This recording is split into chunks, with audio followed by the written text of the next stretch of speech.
ನಾಡಿನ ಸಮಸ್ತ ಜನತೆಗೆ ದೀಪಾವಳಿ ಹಬ್ಬದ ಶುಭಾಶಯಗಳು. ಶುಭ ಕೋರುವವರು ದಿಲೀಪ್ ಕುಮಾರ್, ಜೀನಿ ಕಂಪನಿಯ ಮಾಲೀಕರು. ಮಂಡ್ಯ ಜಿಲ್ಲೆ ಕೆಆರ್ಪೇಟೆ ತಾಲೂಕು ಬೂಕನಕೆರೆ ಹೋಬಳಿ ವ್ಯಾಪ್ತಿಯಲ್ಲಿ ಇತ್ತೀಚೆಗೆ ನಡೆದ ಸರಣಿ ಕಳ್ಳತನಗಳಿಂದ ಸುತ್ತಮುತ್ತಲ ಗ್ರಾಮಗಳಲ್ಲಿ ಆತಂಕದ ವಾತಾವರಣ ನಿರ್ಮಾಣವಾಗಿದೆ. ದೇಗುಲಗಳು, ಅಂಗಡಿಗಳು ಹಾಗೂ ಮನೆಗಳಲ್ಲಿ ನಡೆಯುತ್ತಿರುವ ಕಳ್ಳತನಗಳಿಂದ ಸ್ಥಳೀಯರು ನಿದ್ದೆ ಕಳೆದುಕೊಂಡಿದ್ದಾರೆ. ಕಳೆದ ಒಂದು ವಾರದೊಳಗೆ 4 ರಿಂದ 5 ಕಳ್ಳತನ ಪ್ರಕರಣಗಳು ವರದಿಯಾಗಿದ್ದು, ಕಳ್ಳರ ಹಾವಳಿಗೆ ಗ್ರಾಮಸ್ಥರು ತತ್ತರಿಸಿದ್ದಾರೆ. ಇತ್ತೀಚಿನ ಘಟನೆಯಾಗಿ ತಾಲೂಕಿನ ಗಂಜಿಗೆರೆ ಗ್ರಾಮದಲ್ಲಿ ನಿನ್ನೆ ರಾತ್ರಿ ಸರಣಿ ಕಳ್ಳತನ ನಡೆದಿದೆ. ಗ್ರಾಮಸ್ಥ ರಾಜಪ್ಪ ಅವರ ಪೆಟ್ಟಿಗೆ ಅಂಗಡಿಗೆ ಕನ್ನ ಬಿದ್ದಿದ್ದು, ಅಂಗಡಿಯಿಂದ ಕಳ್ಳರು 1 ಲಕ್ಷ ರೂಪಾಯಿ ನಗದು, ಸಿಗರೆಟ್ ಹಾಗೂ ಗುಟ್ಕಾ ಪ್ಯಾಕೆಟ್ಗಳನ್ನು ಕದ್ದೊಯ್ದಿದ್ದಾರೆ. ಅಂಗಡಿಯ ಸಿಸಿಟಿವಿ ಕ್ಯಾಮೆರಾದಲ್ಲಿ ಕದೀಮನ ಕೃತ್ಯಗಳು ಸ್ಪಷ್ಟವಾಗಿ ದಾಖಲಾಗಿದ್ದು, ಪೊಲೀಸರು ದೃಶ್ಯಾವಳಿ ಆಧರಿಸಿ ತನಿಖೆ ಆರಂಭಿಸಿದ್ದಾರೆ.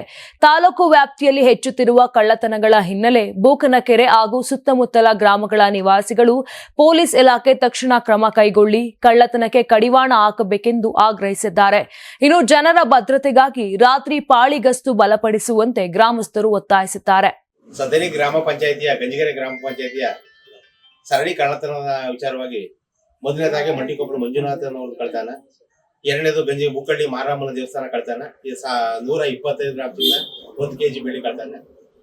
ಮೂರನೇದಾಗಿ ಶ್ರೀ ಒಂಗನ್ನೂರು ಗಂಜಿಗೆರೆ ಕೊಪ್ಪಲು ಮತ್ತು ಬೀರೇಶ್ವರ ದೇವಸ್ಥಾನ ಕಳ್ತಾನ. ನಾಲ್ಕನೇದಾಗಿ ಗಂಜಿಗೆರೆ RR ಹೋಟೆಲ್ ಅಲ್ಲಿ ನಿನ್ನೆ ರಾತ್ರಿ 1 ಲಕ್ಷ ಮತ್ತೆ ವಿವಿಧ ಸಾಮಗ್ರಿಗಳು ಮತ್ತೆ ಸಿಗರೇಟ್ ಬೀಡಿ ಅಂತ ಹೋಗಿದ್ದಾರೆ. ವರನಾಥ ಕನ್ನಡಿ ದೇವಸ್ಥಾನದ ಹತ್ರ ಯಾವುದೋ ಒಂದು ಜ್ಯೂಸ್ ಸೆಂಟರ್ ಕಳ್ತನಾಗಿದೆ.